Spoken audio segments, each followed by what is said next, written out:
Le damos la bienvenida al doctor Quintana, siempre un gusto tenerlo aquí. ¿Cómo está, doctor? ¿Me escucha?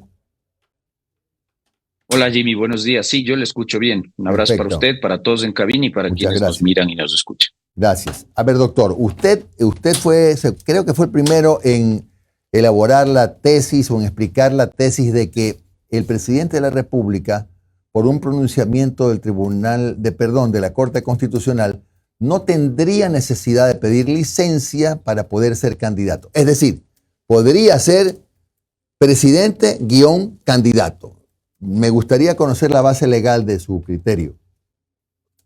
A ver, ¿qué es lo que ocurre? La primera consideración, la necesidad de acogerse o la obligación de acogerse a una licencia sin sueldo por parte de aquellos dignatarios de elección popular que optan por la elección o la reelección al mismo cargo desapareció en la Constitución de 2008, por si acaso. Es decir, desde mi punto de vista, incluso no es un problema de raigambre constitucional, es un asunto, como lo explicaré, de orden legal, que esté en el margen de la legalidad.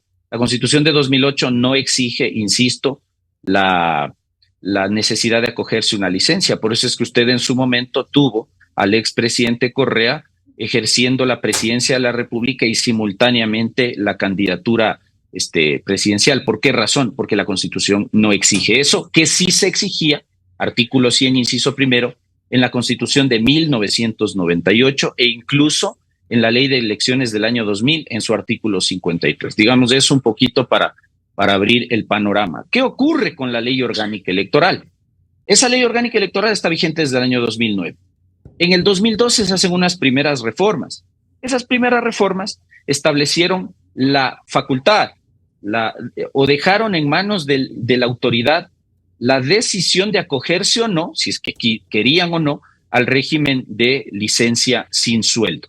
Y esa norma estuvo vigente así, es decir, una norma de orden facultativo, hasta el año 2020, en que la Asamblea Nacional reformó el Código de la Democracia y, entre otras, aprobó una modificación al artículo 93, retomando lo que más o menos se estableció, como le decía, a partir de la Constitución del año 98 y hasta el 2008, que es esta norma que está vigente ahora. Es decir, que la autoridad de elección popular, que opta 3 condiciones para aquello, por la reelección al mismo cargo y de manera inmediata o consecutiva, debe obligatoriamente acogerse al régimen de licencia sin sueldo mientras dura la campaña electoral. Entonces, aquí tenemos, o al menos yo lo que planteo, de solamente una duda. Yo no sé por qué la gente es tan susceptible ahora en las redes sociales de creer que lo que uno dice es palabra sagrada, como si yo fuese procurador general del Estado o si yo representara a la Corte Constitucional. Lo que he dicho yo, y usted bien lo ha sostenido, es solo una tesis, es una opinión que puede gustar o puede generar debate y debe quedar en eso. Yo no soy el órgano decisor, es mi opinión respecto a lo que ocurre con esta norma y lo que dijo la Corte Constitucional en la sentencia 210-CIC-CC, es una sentencia interpretativa, como usted ve, muy antigua, del año 2010, en la que la Corte, a pedido de algunos asambleístas de la época, realizó una interpretación auténtica, final, vinculante además, de los artículos 130, 148 y 114 de la Constitución, Jimmy, que son aquellos artículos que regulan el tema que nosotros conocemos como muerte cruzada, ¿no es cierto? El 130, la destitución del presidente de la República bajo las causales que se establecen ahí, sin juicio político, o el 148, disolución parlamentaria como la que vivimos el año anterior, y el 114, que regula las condiciones de la elección y de la reelección. Entonces la Corte, entre otras reglas interpretativas, determinó que para efectos de los artículos 130 y 148 de la Constitución, le hace muerte cruzada, el proceso electoral que organice el Consejo Nacional Electoral y del cual resulten electos parlamentarios y presidente de la República, solamente genera un periodo de gobierno para efectos de completar el de los antecesores y que por lo tanto no se puede computar o imputar como un periodo completo para efectos de la reelección. Entonces, claro, mucha gente dice, sí, pero es que ese fallo solamente se refiere al modo de computar o de entender los periodos de elección y reelección, pero no dice nada la Corte respecto del tema de las licencias. Por supuesto que sí, pero ¿por qué no dice nada la Corte, mi querido Jimmy? Porque no existe en la Constitución norma alguna que regule el tema de las licencias, entonces no se le podía pedir a la Corte que interprete algo que no existía a la época y que constitucionalmente tampoco existe hoy, porque por eso insisto, este es un asunto que está a nivel de ley. ¿Ya? Ya, Entonces, doctor. Sí, claro, sí. la gente dice, sí, pero entonces el fallo no es aplicable. No, sí es aplicable, porque resulta que la ley electoral, entre los requisitos y las condiciones que exige para efectos de acogerse al régimen de licencia, es que usted opte por una reelección. Y resulta que el fallo interpretativo de la Corte me dice que en el caso concreto del señor Noboa, que es decir, un presidente que ha sido electo tras un proceso de disolución parlamentaria o muerte cruzada, es un presidente que ahorita está completando un periodo de gobierno anterior y que el siguiente recién será su primer periodo de gobierno, no una reelección. Entonces, si el señor no está yendo a una reelección, no está dentro del parámetro al día de hoy del artículo 93 de la ley. Para mí la conclusión es muy sencilla, pero insisto, es mi opinión. No necesita acogerse a un régimen de licencia. A ver, es por lo que completó el periodo del señor Lasso, ¿verdad? Pero ha ejercido el cargo, efectivamente, no para los cómputos incluso de porcentajes para la supervivencia de los partidos no cuenta esta elección. Pero ha ejercido el cargo de presidente de la República, por lo contrario, me pongo como abogado del diablo en este momento, quiere decir que elegimos a un fantasma, pues, y que ha estado legislando, firmando decretos, representando al Ecuador, y es el presidente, pero no es el presidente. No, es que el fallo de la Corte no dice eso. El fallo de la Corte dice que es un presidente y que los parlamentarios electos en ese proceso anticipado son parlamentarios, ejercen plenas facultades en esas condiciones, pero lo único que la Corte le dice es, estos señores que son electos en esas condiciones, y por si acaso esta opinión aplica también para asambleístas, ¿ah? No es un tema que está dedicado solamente al señor Noboa o a la señora Abad incluso. Es un tema que aplica para asambleístas también, porque esa es la regla que fija la Corte.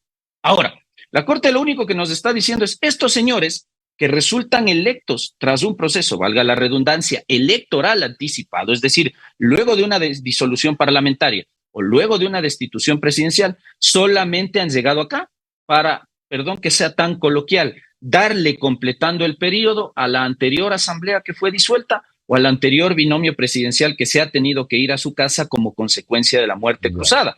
Eso es lo que dice la Corte, no es un invento mío, Jimmy. Eso es lo que está expresamente escrito en esa sentencia. Doctor, entonces el doctor, el señor Noboa no necesitaría, de acuerdo a su tesis, pedir licencia y él puede ser candidato a presidente, lo cual es una gran ventaja si es que eso se da, versus el resto de los candidatos. Por supuesto que sí. A ver, yo lo que he planteado es una opinión estrictamente jurídica respecto de lo que, desde mi punto de vista, señala el artículo 93 de la Ley Orgánica Electoral, que además debe ser interpretado y aplicado conforme las reglas interpretativas de la Corte Constitucional. Pues no como sugieren muchos colegas, digo con mucho respeto, pero que entonces que las reglas interpretativas de la Corte tienen que acomodarse a la ley. Cuando es al revés, pues mis queridos amigos, la ley se interpreta conforme a la Constitución, no la Constitución conforme a la ley. Ese es un debate jurídico. Ahora, lo que usted plantea sobre la mesa es algo que ya se ha conversado en Ecuador y se lo conversó desde 2008 por si acaso, porque si alguien cree que este debate es de ahora y a propósito de Daniel Noboa, Verónica Abad y otras hierbas, no es así.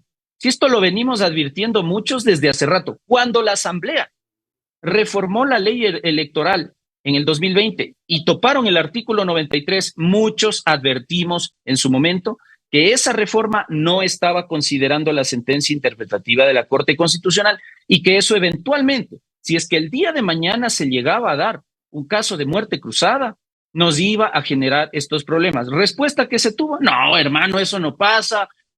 Imagínate una muerte cruzada, sería catastrófica. ¿Cómo crees tú un presidente disolviendo una asamblea o una asamblea queriendo destituir a un presidente? Toma, se dio, ocurrió en el año 2023 y resulta que lo que muchos advertíamos hace 3 o 4 años, incluso muchos años más atrás, ahora se ha terminado dando y resulta que ahora uno es el culpable de dar una opinión. Doctor. Entonces, lo jurídico queda ahí. En lo político, que es lo que usted plantea, y en la cuestión de la ética pública, del juego democrático y de las condiciones de igualdad, por supuesto que no es deseable la existencia de un presidente candidato. Claro. Lo vivimos en Ecuador con el señor Correa y podríamos vivirlo nuevamente con el caso del presidente actual, del presidente Noboa, porque usted plantea una cosa que es, a mí me parece que es igual que el tema de la sucesión presidencial, no sujeto a debate. Si usted tiene un presidente que a la misma vez desempeña funciones de candidato, tiene todo el aparataje estatal a su servicio y por supuesto está jugando el partido electoral en condiciones de desigualdad respecto del resto de candidatos. Pero en todo caso, estas son consideraciones que tendría que tenerlas el Procurador General del Estado si es que eventualmente resuelve una hipotética consulta que le plantearán. A eso iba antes de darle paso a Omar. ¿Por qué al procurador la consulta y no a la Corte Constitucional? Porque el tema es constitucional. No, no es un tema constitucional desde mi punto de vista, otra vez. Yo solamente doy una opinión, insisto. El tema de las licencias, vuelvo a insistir, no está en el texto constitucional. Usted puede revisar los 440 y pico de artículos. En ninguno se va a hablar de las licencias para estos casos. Vuelvo a insistir, eso se eliminó en la constituyente de Montecristi. Eso sí tuvo rango constitucional hasta la Constitución de 2008 y hasta la ley de elecciones del año 2000, derogada en el año 2009 por la actual ley electoral, alias Código de la Democracia, donde nunca, hasta el año 2020, se retomó esta norma. Entonces, como usted ve, Jimmy, me parece aquí que la Corte Constitucional poco tiene que hacer, porque cuando uno le pide al intérprete de la Constitución que interprete una norma, es una norma que está escrita, pues un intérprete no interpreta lo que no está escrito, porque además esto es derecho público. Entonces yo no le puedo pedir a la Corte que se pronuncie sobre un asunto que no está en la Constitución, sino que aparece a nivel de rango legal. Y la Corte no es intérprete de la ley, es intérprete de la Constitución. ¿Quién tendría, en todo caso, que absolvernos de esta duda de si Noboa debe o no debe ir a la candidatura con una licencia sin sueldo? Es el procurador, que es el que tendrá que inteligenciar el sentido y alcance expresamente del artículo 93. Por eso es que muchos dicen, no, lo que pasa es que el procurador no tiene competencia para pronunciarse sobre normas constitucionales. La respuesta que yo les doy es, ¿y qué norma constitucional? Si en la Constitución no aparece el tema de las licencias. Ahora, si lo que tú me dices es que el procurador quisiera entrar a absolver dudas respecto al régimen de subrogación presidencial, por supuesto que ahí el procurador no tiene atribución para eso. Desde 2009 le está prohibido interpretar la Constitución y, insisto, ese sí es un tema que además, desde mi punto de vista, no admite debate, porque el sucesor de Noboa es la vicepresidenta Abad. Eso está expresamente reglado en el 146 de la Constitución. Para mí, para Quintana, el debate pasa por desentrañar si Noboa, uno, ¿estaría o no estaría optando por una reelección? Y a partir de que nos puedan contestar eso en Procuraduría, si es que requiere o no requiere acogerse al régimen de licencia. Si el procurador nos dice, debe ir a una licencia, mis queridos amigos, no hay debate, la señora Abad tendrá que asumir la presidencia en campaña electoral, y si el procurador arriba a la conclusión de que no requiere acogerse a régimen de licencia porque no está optando por una reelección, entonces el señor podrá ser presidente y candidato al mismo tiempo. ¿Error mío? No. Error de los señores, como el exministro de Gobierno, que ayer estuvo con ustedes y que dices que yo participé de las reformas. Bueno, era de que se reforme la ley conforme la jurisprudencia de la Corte. Hubiesen incluido este tema en la reforma en la Asamblea en 2020 y no estaríamos en esta discusión nada más. Doctor, Omar Jaén le saludo. ¿Cómo está? Buen día. Querido Omar, buenos días. ¿Cómo está? Doctor, entonces, Secretaría de Jurídica de Presidencia ha dicho, vamos a hacer la consulta con el procurador. Entonces, una vez que el procurador se pronuncia, sea cual sea su pronunciamiento, es palabra sacramentada. No hay vuelta a quedar. El criterio del procurador tiene sentido o carácter vinculante para el consultante y para el resto de la administración pública. Eso dice la ley orgánica de la Procuraduría General del Estado. Pero, como todo acto de poder público, es esencialmente impugnable.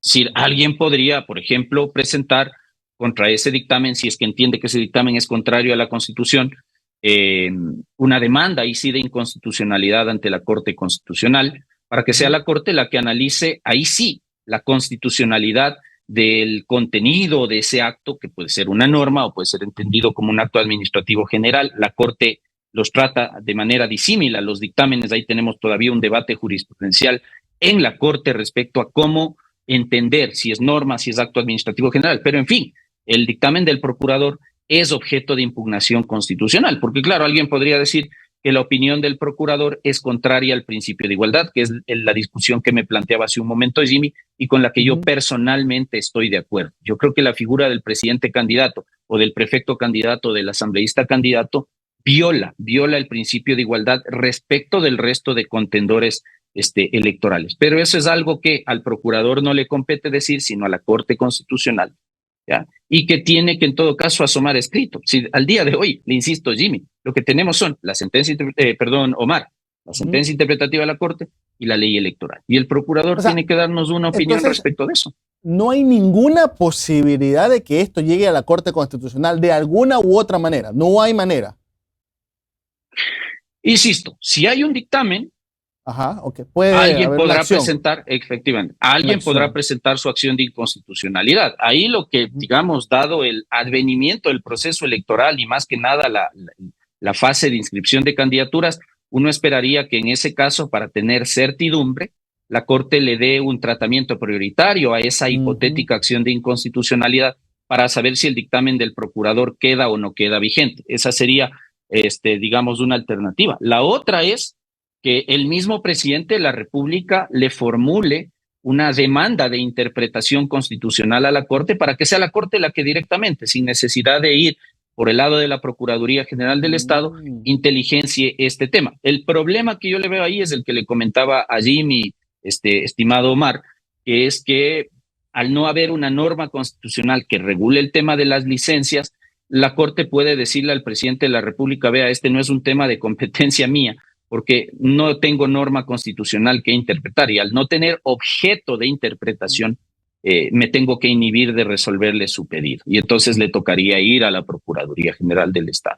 Entonces, el tema no es de pacífica solución, pero en todo caso, yo insisto, yo creo que lo sano, lo saludable es que los órganos que tienen la voz autorizada para realizar la interpretación de la ley y la Constitución, a petición del propio presidente de la República, que entiendo es el directo interesado en este tema, emitan los correspondientes pronunciamientos para que este caso y a futuro quede absolutamente claro. Es decir, si el presidente y los legisladores electos en muerte cruzada van o no van a una reelección y dejemos de estar jalándonos de los cabellos entre colegas, ¿no? Eso es la verdad. Sí, porque le han dado duro, doctor, ¿eh? Le han dado duro. Como entenado le han dado ya estoy yo en esos trajines, estoy, digamos, acostumbrado al tema. Sé que a veces mis opiniones gustan, otras veces no gustan. Lo que a mí no me gusta, eso sí, es el insulto, la falta de respeto, porque yo jamás profiero una opinión en descrédito en contra de nadie. Y también lo que no me gusta,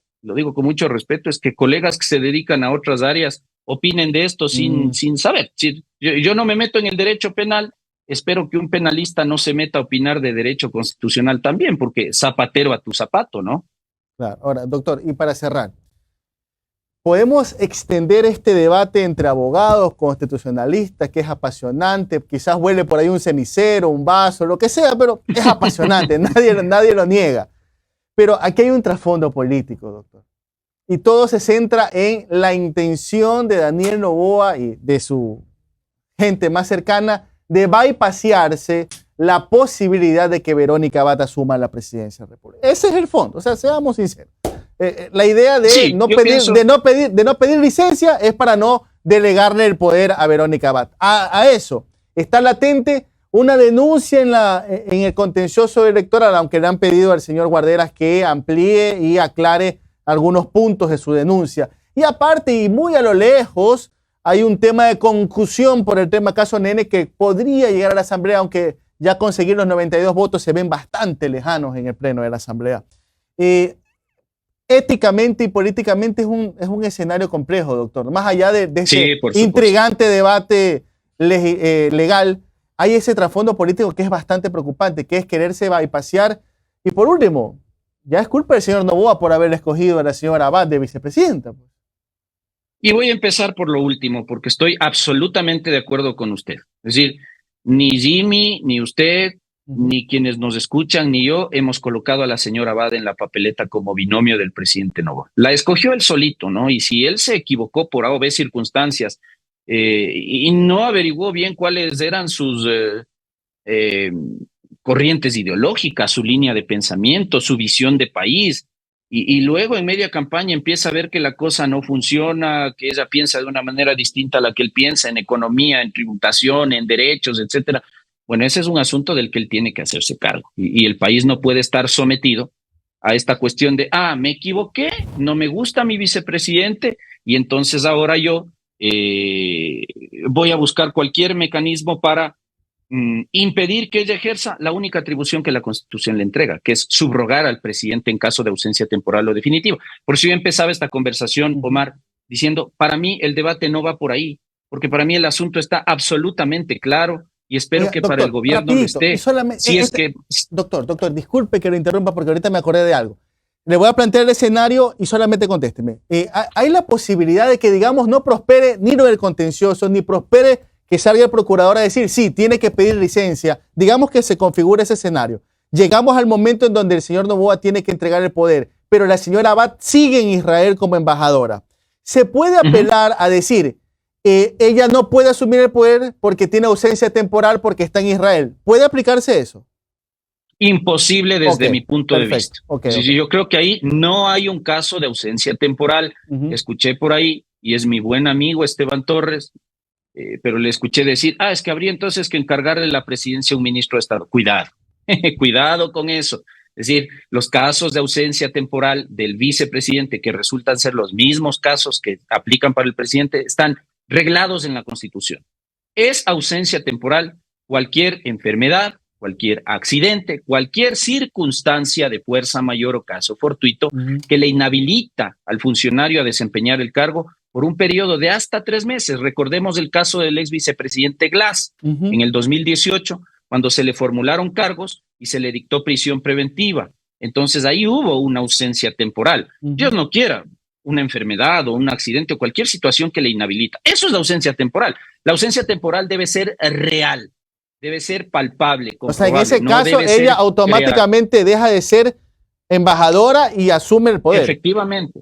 Okay. ¿Por qué razón? Porque el 149 de la Constitución dice claramente que el vicepresidente de la República tiene como única función reemplazar al jefe del Estado ante casos de ausencia temporal definitiva, y que mientras no haga eso, desempeñará las funciones que el presidente le asigna. Sería francamente de locos que usted me diga que la señora Abad, por estar desempeñando el cargo o las funciones que el propio presidente le asignó en Israel, está ausente temporalmente del cargo porque no está físicamente sentada en el despacho de la vicepresidencia. Eso sería francamente una locura. Si mañana el procurador dice que Noboa debe acogerse una licencia, habrá un caso de ausencia temporal durante los 33 o 45 días que dure la campaña en primera vuelta, y durante esos 33 o 45 días de pleno derecho, sin necesidad de decretos ejecutivos o actos administrativos de por medio, Verónica Abad deberá venir al Ecuador y asumir el mando de la nación con todas las facultades constitucionales que de ello